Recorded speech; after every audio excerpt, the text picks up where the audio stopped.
bad as they are, they're not going to lose to Seattle by more than 14 points. And now it's time for my Week 9 NFL picks. It's kind of funny because I'm broadcasting right now for the school's account and for my home account. I've got Firefox and Chrome running, and I have to use Internet Explorer to open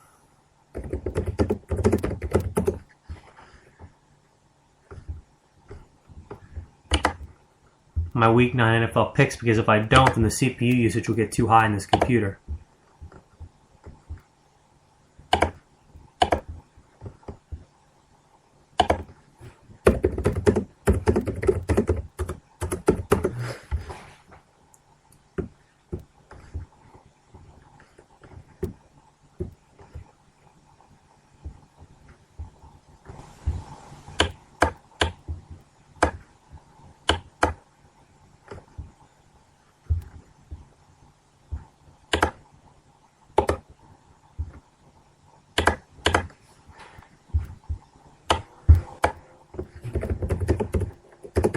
Actually, scratch that. I'm just going to open up Chrome. It's much faster.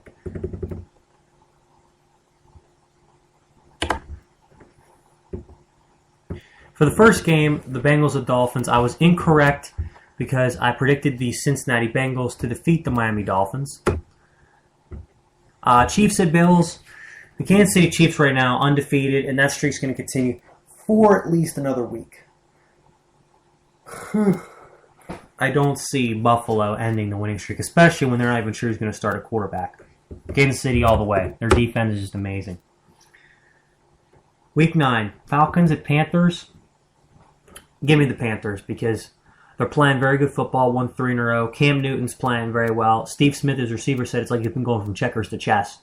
And Carolina's defense is going to shut down Matt Ryan in that passing game. Minnesota Vikings going to Dallas to play the Cowboys. Minnesota ranks 29th in offense and 30th in defense, and they're going down south to play a Cowboys team, which isn't too bad. Romo's having a good year, and the defense can get after the quarterback. I understand DeMarcus Ware and Anthony Spencer aren't playing, or Ware might play, but Spencer's not. Still, Jason Hatcher's been a beast at defensive tackle and is a defensive player of the year candidate. Give me Dallas.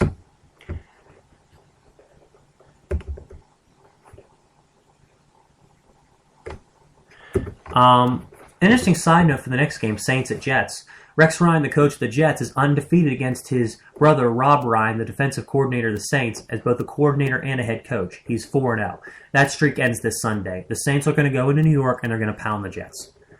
Drew Brees is playing lights out football. He's my MVP this way through the season over Peyton Manning. And the reason why is because other than Jimmy Graham and Marcus Colston, who's Brees throwing to? I know those guys can catch and make some plays, but seriously, look at Peyton's got Demaryius Thomas, Julian Thomas, Eric Decker, Wes Welker. He's just, it's loaded up there in Denver. If Brees had those kind of players, he'd be putting up 50 touchdowns. Give me the Saints all day. Titans at Rams. I'm going to go with the Rams on this one because I think their pass rush being very, very stout, being very, very, physical and being very effective against the Seattle Seahawks, I think will be just as effective against Tennessee. Oh, one side note, it'll be the first time Jeff Fisher, the former coach of the Titans/Oilers, faces as a head coach with the St. Louis Rams. So there's a little bit of that. We have Chargers at Redskins. West to east for Chargers does not work well. Redskins can run the ball. Chargers have problems against the run in terms of yards per carry. Washington Redskins get this game, get this a win, and Alfred Morris is a big day on the ground. Next game. Eagles at Raiders. I mentioned earlier, Raiders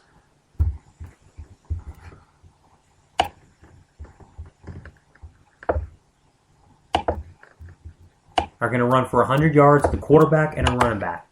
You don't think they're going to beat Philly? They're going to beat the Eagles easy. Buccaneers at Seahawks.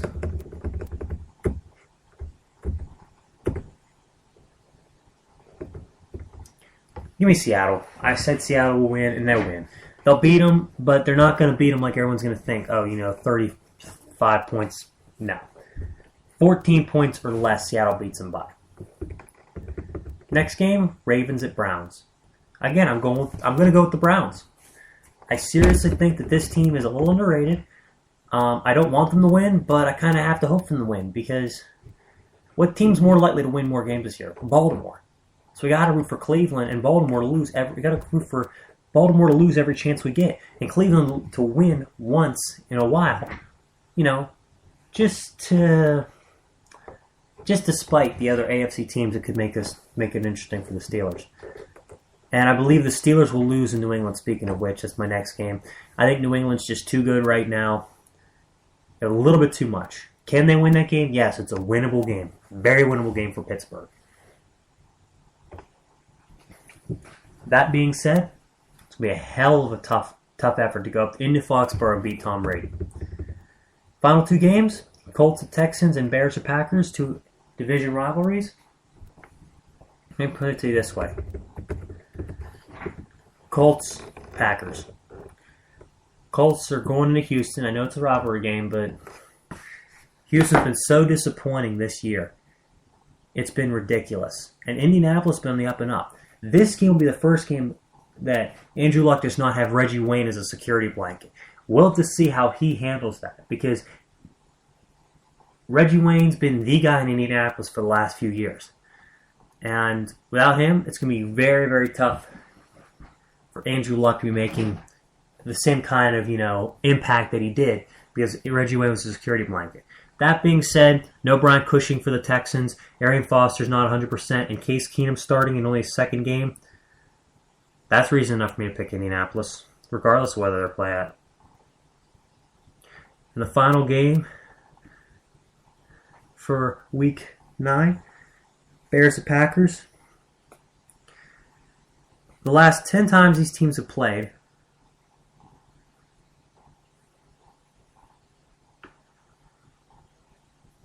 the Green Bay Packers have won 8 of them, including 5 straight.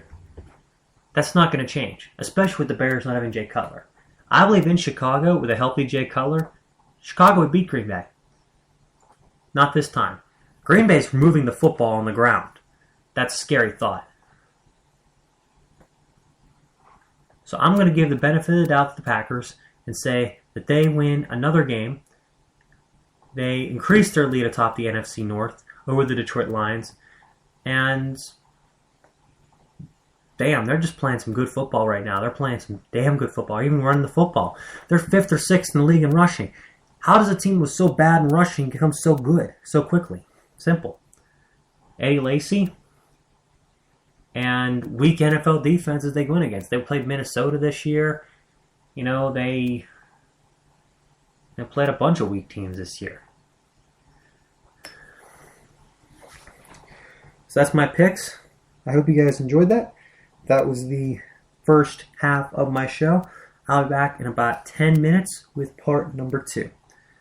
Thank you very much.